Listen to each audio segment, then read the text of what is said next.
नमस्कार, आप देख रहे आर भारत टीवी चैनल। मैं हूं आपके साथ अक्षय बटन जेपी। और अभी बिहार में जो चुनाव चल रहा है, समय कम, रफ्तार तेज और बेचैनी ज्यादा हो चुकी है, क्योंकि हर जगह पर पहुंचना है, लोगों से संपर्क करना है। जब तक हम संपर्क नहीं करेंगे तब तक लोगों तक अपना संदेश को हम पहुंचाएंगे नहीं। और जब तक कोई संदेश हमारा नहीं जानेगा तो क्यों हमें चुनेगा। हमारे साथ अभी आरजेडी से जुड़ चुके हैं राजेश कुमार यादव। मैं इनसे कुछ जानकारियां लेकर के आप तक पहुंचाने का प्रयास करूंगा, क्योंकि रफ्तार तेज, बेचैनी ज्यादा, यानी हर प्रत्याशी जो है अपने क्षेत्र में निकल चुके हैं, अपने गठबंधन को बनाए हुए हैं और कहीं ना कहीं हर जगहों पर पहुंचने का प्रयास कर रहे हैं। कोई छूटे नहीं, किसी से रिश्ता टूटे नहीं, क्योंकि सब मिलेंगे तो ही कहीं ना कहीं हमारा बिहार बदलेगा, बिहार संभलेगा, बिहार सुधरेगा।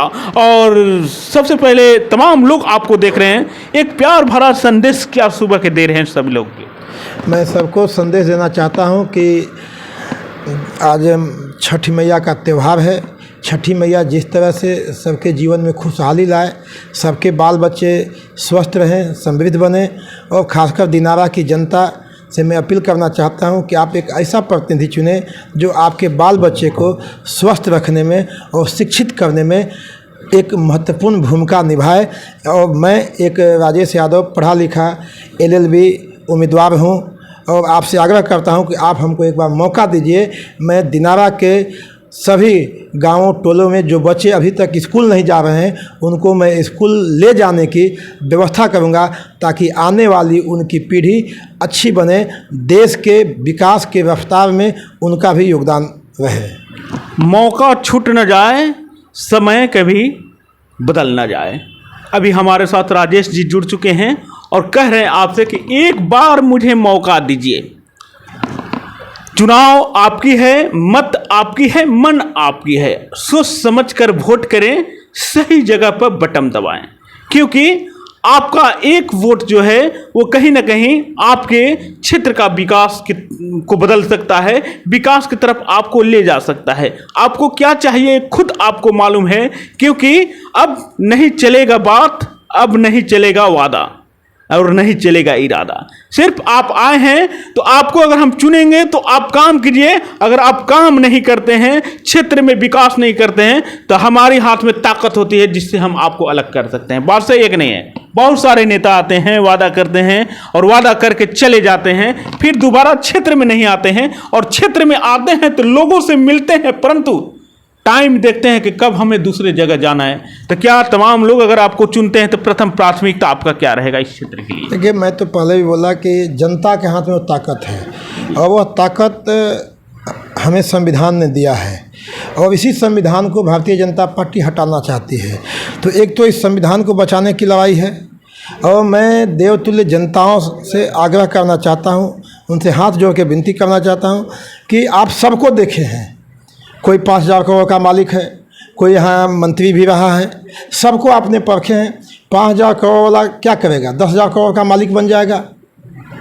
जो एक बार देखें, एक बार दरी बिछाने वाला, झंडा लगाने वाला, माइक सजाने वाला, कुर्सी लगाने वाला एक आम कार्यकर्ता आपके बीच में आया है, जो आपके दुख को, आपके तकलीफ़ को, आपकी समस्याओं से अवगत है। जो 20 साल 25 साल से एक राजनीतिक कार्यकर्ता है, वो आपके बीच में आया है। क्योंकि आपके बीच से निकल के आया है, ऊपर से नहीं आया है, इसलिए आप इसको मौका देखिए, जांचिए, परखिए, और तब जो है आप दीजिए। और फिर तो आपके पास ताकत है कि 5 साल में हम नहीं काम करेंगे तो जनता के पास ताकत है कि 5 साल में बदल देती है।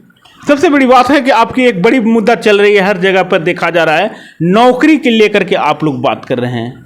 हर घर में एक नौकरी, तो नौकरी जो आप लोग देने की बात कर रहे हैं, अगर सरकार आपकी बनती है तो क्या वो नौकरी जो इंटर से ऊपर लोग पढ़े हुए हैं उनको दीजिएगा, या मैट्रिकुलेशन को भी दीजिएगा, या सरकारी नौकरी दीजिएगा, या प्राइवेट में खटवाइएगा?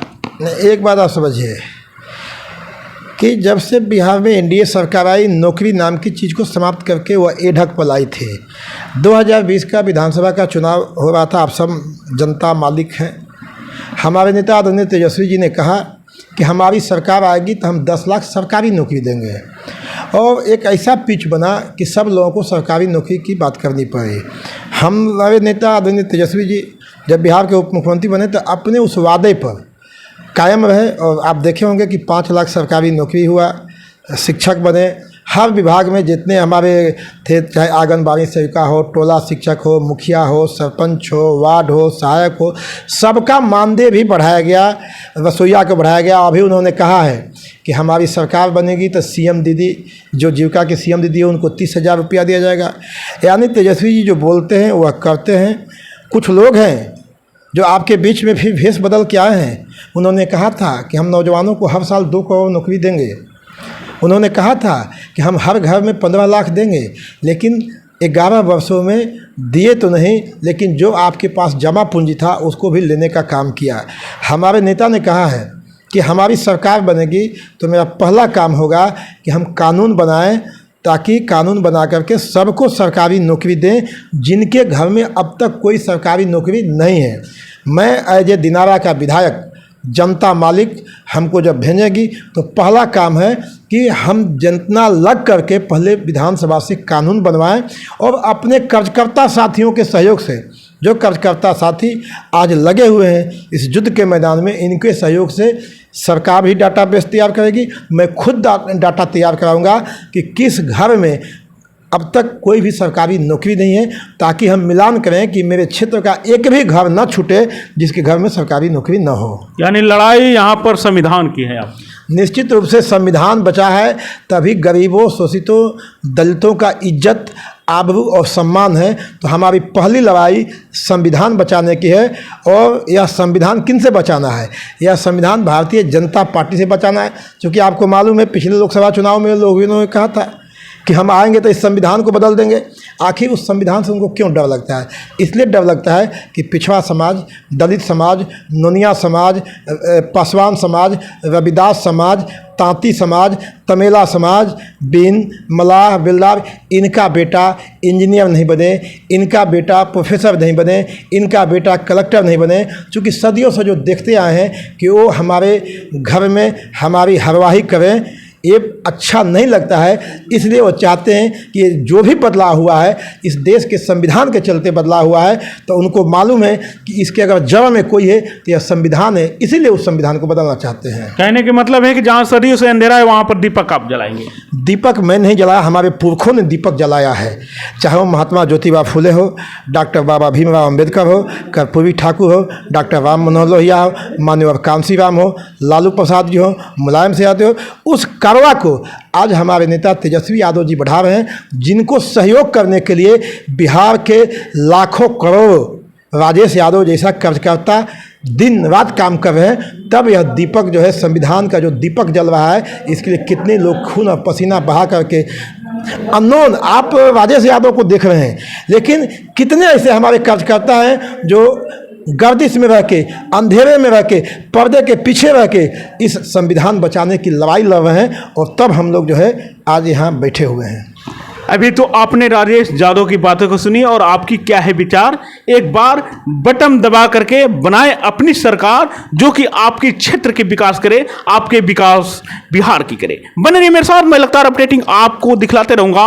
आज तक के लिए इतना ही, फिर नए नोटिफिकेशन लेकर के मैं फिर आपके साथ जुड़ जाऊंगा। तब तक के लिए नमस्कार और जय हिंद, जय भारत।